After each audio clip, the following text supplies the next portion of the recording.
All right. Let's talk about Jamila Bowden and Black Lives Matter. Let's do it. I'm Tim Black.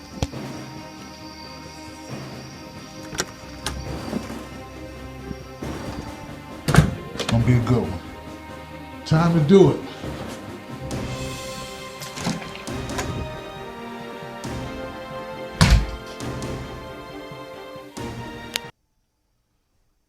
This is a great opportunity, really, right here. Hope you tuned in for it. Hope everybody's ready, man. Jamila Bowden was a 9-year-old girl living in Ferguson, Missouri. She was shot and killed by a stray bullet. That stray bullet hit her while she lay doing her homework on her mother's bed. The bullets that pierced into that home struck Jamila in her chest and her mother in her leg. Her mother survived. The killer of Jamila Bowden, Darius Brown, was arrested today. Now, Darius Brown's 21 years old. He is a Missouri resident. He was at a hospital. An informant notified St. Louis authorities. They picked up Darius at the hospital, questioned him, and he confessed shooting the shots that pierced into that home, striking and killing Lamaya. So, we caught him. He will be charged. He has been charged, actually. He's been charged, and let me make sure I get the charges correct. He's been charged with one charge of second-degree murder, 3 counts of armed criminal action, and 2 counts of unlawful use of a weapon. He's being held under $750,000 bond. Cash bond. Cash. You can't put up the house. I don't know what kind of house you would have like that in Missouri that's worth that much money, but I'm sure somewhere someone has it. Okay? But no chance. No one with a lottery winning is going to be able to bail him out. Don't laugh. Someone did that recently. So that's one set of things, one set of issues that I wanted to address. I want to address that. I want to say Jamila Bowden is a heartbreaking story. It's a gut-wrenching story. It's the type of story that I would do that would affect me for quite some time, because we have this child, 9 years old, life snatched away by a killer. He was taken in. He shot the shots. He admitted to it. That's it. Now we get to the good part. The part that, yeah, we need this part. This is the part, folks. This is the part. There have been some people who came out of the woodwork who said some things about Lamaya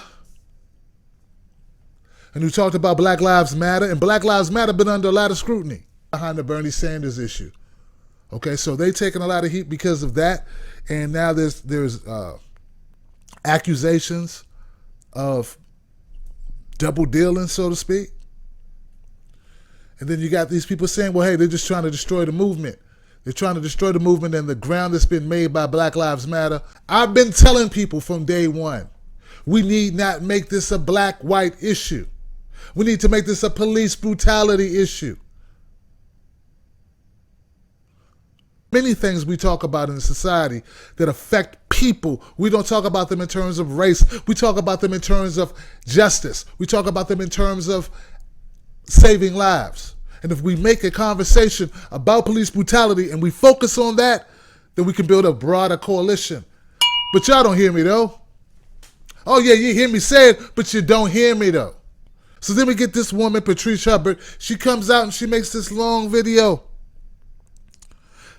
bashing Black Lives Matter and bashing black people. Bashing black people for the death of Jamila Bowden. In no other community do they do this type of thing, where if a criminal shoots a child, do they hold the rest of the community responsible for it?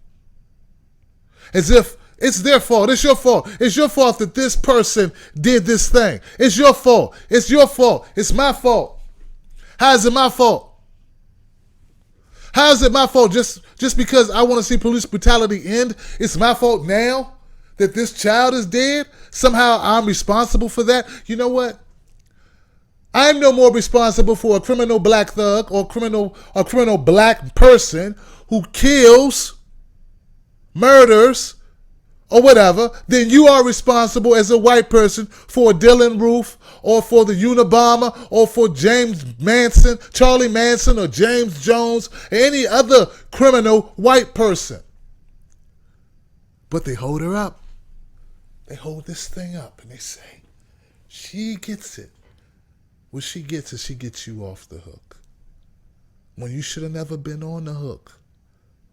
We are all on the hook and we're all off the hook at the same time.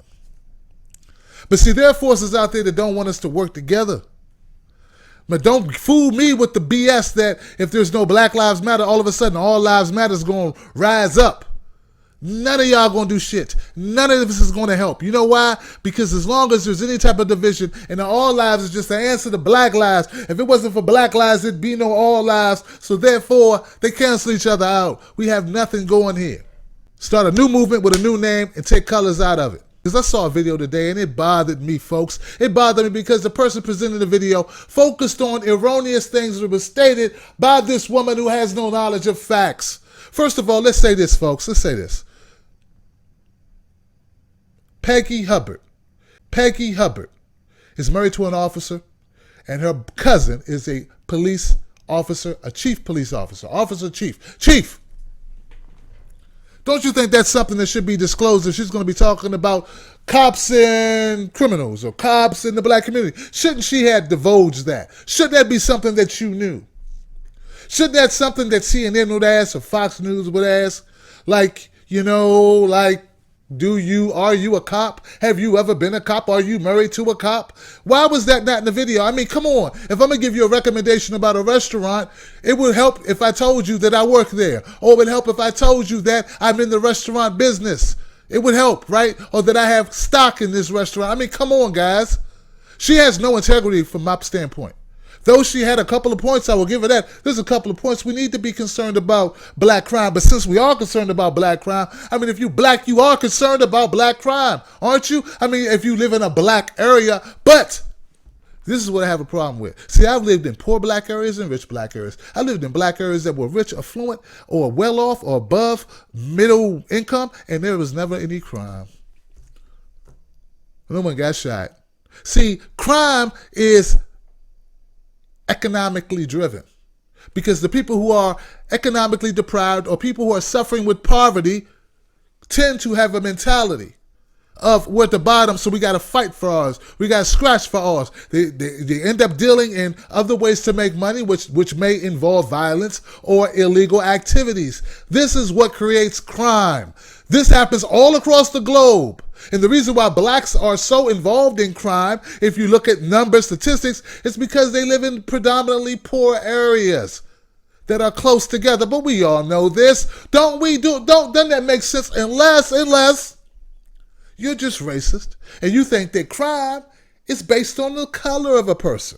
Now, if that's what you believe it to be, then there's nothing I can do for you because you are a lost cause. Peggy Hubbard is an absolute disgrace. Listen. You never throw your children away. You never say, I hope my child gets raped. And if you're so stupid to commit a crime, maybe he didn't have the proper upbringing. Maybe that has something to do with you. I don't know, but him not having a dad around may have something to do with it. I mean, that's a stepdad. I mean, these things should be disclosed. They should be disclosed. If you're going to be now a moral authority and speak from a place of moral high ground. And I'm just asking questions and I'm just making iterations, suggestions. Lamaya Bowden. That's the child's name. That's what this should have been focused on. Now, this guy in Missouri who shot at a police officer, I stayed out of that one. I don't got time for that bull crap. Come on, man. If you got to shoot at a police officer, you deserve to get shot. That's the only thing she said that I agreed with. If you shoot at cops, you should be shot by cops. If you shoot at me, you deserve to be shot by me. That's how I see it. And anything else other than that thinking will create animosity and gap between support and the movement, whatever movement that is you're trying to run. So unless you can come out and call it, but see, nobody plays fair. Black Lives Matter don't play fair. All Lives Matter don't play fair. Nobody plays fair. So just because Black Lives Matter didn't come out on this issue first, didn't mean anything. I could give you 100 cases that All Lives Matter didn't talk about. Everyone talks about what serves their purpose. Everybody talks about their talking points. All people do. All groups do. But here goes something I want you to try on for a minute and see if this fits. If you have cancer, you should be able to gripe about it. You should be able to talk about it, right? Because it's affecting you and that's bothering you, right? It's taking your life. Now, I have no right to come up to you and say, shut up, cancer person. Heart disease kills more people. That's what we're going to talk about. We're going to talk about heart disease. We won't even talk about cancer. Why should we talk about cancer when heart disease is taking more lives? You need to be really concerned about heart disease. But see, no, we have enough bandwidth to talk about both cancer and heart disease and ALS and leukemia. Hell, we got enough bandwidth to talk about diabetes and headaches and gout. We can talk about all these things. So to suggest that we only can talk about one thing at one time and then compare apples to oranges and oranges to apples and bananas and tangerines, and she done threw in a potato or a tomato or an avocado and compared those two things, and people going, yeah, that makes sense to me. It makes sense to me. You are an idiot. It doesn't make sense. Jamila Bowden, that is its own tragedy that we must discuss. But no more than we should discuss other forms of abuse or systematic problems which are built by a system. This is a systematic problem. Poverty is a systematic problem. Unemployment, breakdown of the family are systematic things. They don't just happen. They build on themselves over generation. That's what's happened. Pretty much any family you go to, if you count the people that are in jail, if you ask them who their parents are, most of them will tell you they come from single family homes. Now, hey, lady with the weave, maybe you will understand a little bit of something about that if you looked at that. But nobody wants to know why. Nobody wants to know why. It's not just Miss Hubbard. It's not just her. It's a lot of people don't want to. They don't want to know why. They just want to say, "Why don't you just stop doing it? Just stop shooting each other. Stop shooting the gun." Okay, give them a job. You gotta fix the school. You gotta fix the job. You don't got time for all that. You don't really want to help anything. Now, here goes the other thing I want to make, and then I'll let you go. Because I know, hey, it's got to be something good on TV that everybody wants to catch. If you made it this far, pound it up. I said if you made it this far, pound it up.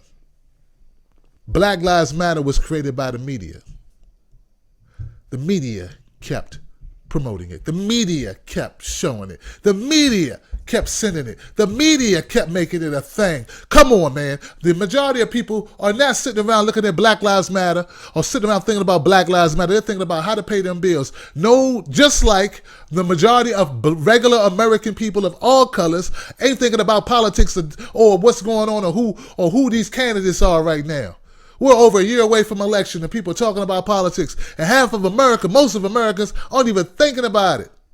They could care less. They're just thinking about making that rent due. They're thinking about paying their bills. They're thinking about who broke in their car last night. They're thinking about all the other issues that affect them on a daily basis. Don't blame Black Lives Matter for it. It's bigger than that. It's about the media machine that sends it out. The media machine that makes it relevant. The media machine that doesn't talk about Jamila Bowden.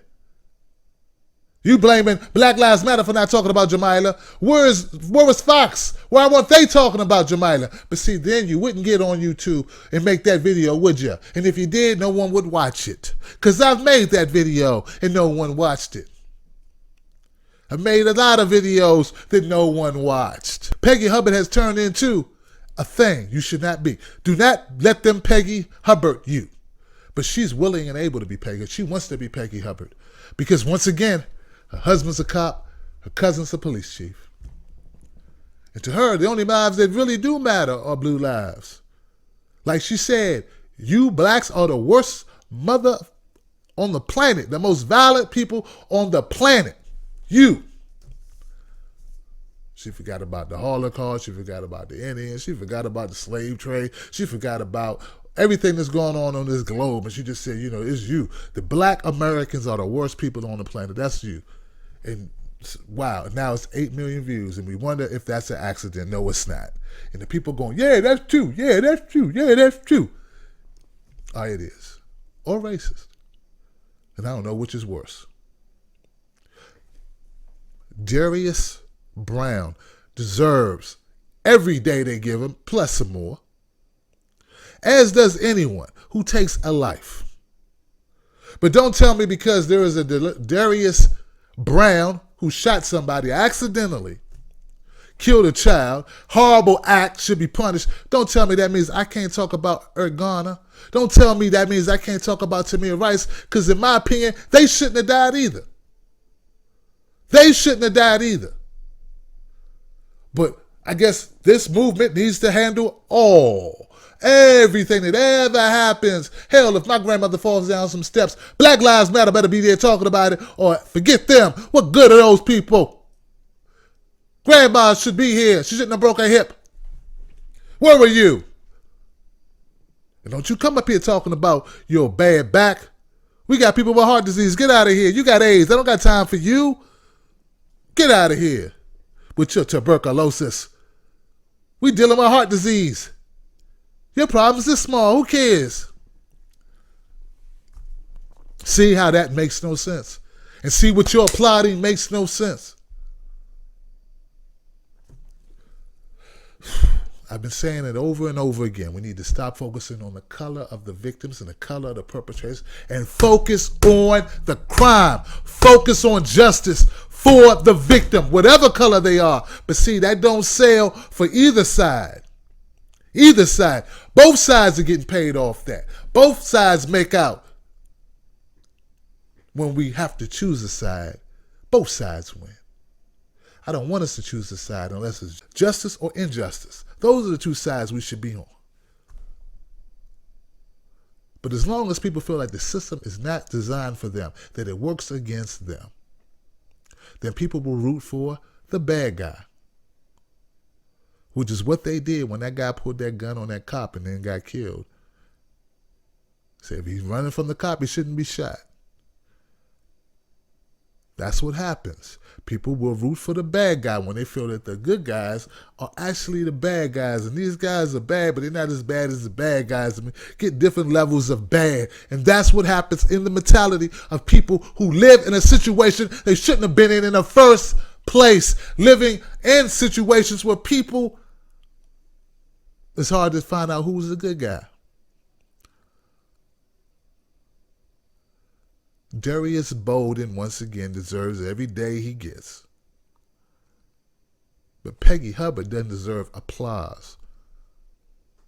The way I see it, the problem is America doesn't want real solutions. America wants more Peggy Hubbards. And that's a shame. Share this video. I'm Tim Black.